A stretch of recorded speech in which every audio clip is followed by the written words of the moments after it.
Today we will talk about how to fix or how to solve the problem of stuck on Snapchat. To know how to fix or how to find the solution about stuck on Snapchat, you should just go to settings. In the first, you can go to the window of apps and you can click on Snapchat.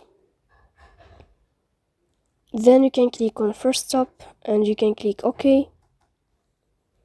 After that, you'll enter to the window of storage. Here you can click clear cache. Don't click clear data because that can cause the errors or can delete your account. In the end, you can turn off your phone and you can wait a moment to turn on your phone again to fix that problem. So please don't forget to support us by like and subscribe.